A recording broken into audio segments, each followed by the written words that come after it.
You're sleeping the day away, my great-grandmother proclaimed as she flipped the light switch on. At 4:30 a.m., possibly the darkest shade of the day, there is no natural light to warm your face awake. I don't know where I learned to never argue with my great-grandmother, as I don't remember ever trying.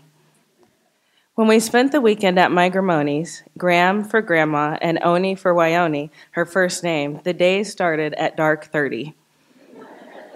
Seated at the table as my Gramoni pulled hot biscuits out of the oven, I watched the gray out the screen door turn the many hues of dawn that I never saw in the city. I stifled a yawn. The silence was overwhelming, yet comfortable. My Gramoni did not feel the need to fill the silence with anything. No lectures, no pep talks, no chastisement, no morning noise, which is just how I like my mornings, especially at 4:30. Silent. It is 5:29 a.m. and the phone is ringing, thank the Lord. It is the hospice company calling us back. My 4-year-old son, Ben's pain meds are not working. He is twisting and writhing in pain. He can't even lay down. We moved his little bed into our room next to my side of the bed last night. I set an alarm and got up every 11 minutes to push the button to deliver more meds. I glove up and sterilize to push Benadryl and Zofran, one every 6 and one every 2 to 4 hours. It didn't work. We lasted at home less than 12 hours. Part of me wishes we had just stayed at the hospital, but he so wanted to be home. Mama, he screams. Mama, hold me, he shrieks, stretching out his thin arms for me. For some reason, he still believes after 8 months of battling leukemia that I can ease the pain somehow. I want to tell you something about motherhood. I wrote this for that very purpose, but now I don't know what to say because the pain is so deep and so wide and so gray that it has consumed my words. It has consumed my stars. I am not a sunrise person.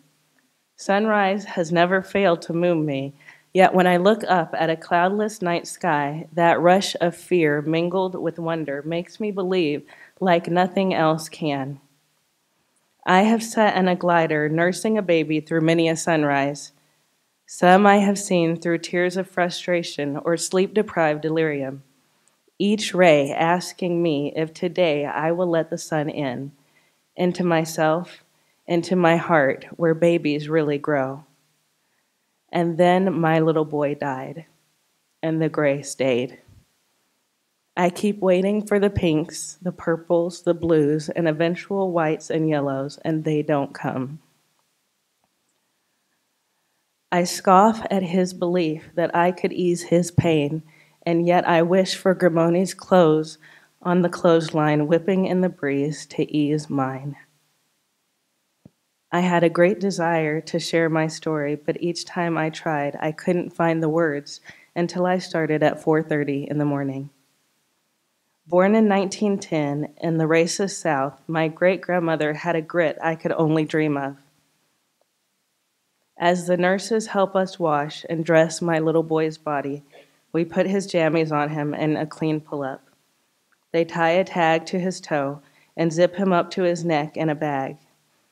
As we wrap him in a blanket and my husband carries him through the halls of the hospital and to the back of the waiting hearse, the silence is overwhelming. We gather our things and wander out to the hospital parking lot, our hearts confused about why we are leaving our boy behind. The stars are bright and bitter, and they don't tell my soul a thing.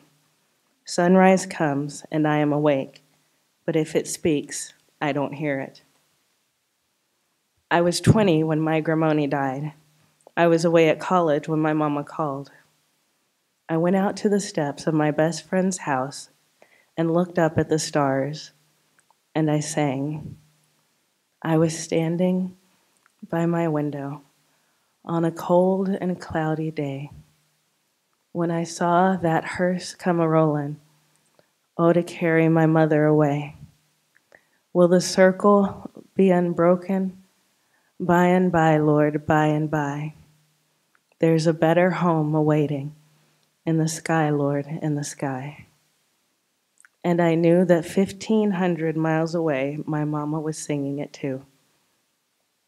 I have learned from trying to tell my story and not being able to until I started at Sunrise that motherhood doesn't start with childbirth and doesn't end with the death of a child. Maybe the sun doesn't rise and set on the faith of our fathers, but on the grit of our mothers. Maybe the sun will rise again someday and will soften the edges of everything cruel in life. If so, I don't want to be found sleeping the day away. Maybe someday I will again find the strength to rock a new baby at sunrise. Not soon. As I recently told a friend who understands, I don't trust God enough to have another baby. But somewhere deep in the part of me that decides who I want to become, I find that sunrise entices me now. The light that brings understanding and perspective, the warmth that turns a child into a mother and then back into a child again. Somewhere deep and still hidden in me is the grit that scrubbed white women's floors and cooked their food, that lived through 2 world wars, the death of her 8-year-old, the hatred and oppression of her country, and still put on her wig and walked to church every Sunday. A woman who saw more than 34,000 sunrises, 34,000, and she chose to see them all, or at least as many of them as she could. Maybe she knew something that I haven't learned yet. I guess I'll start at sunrise.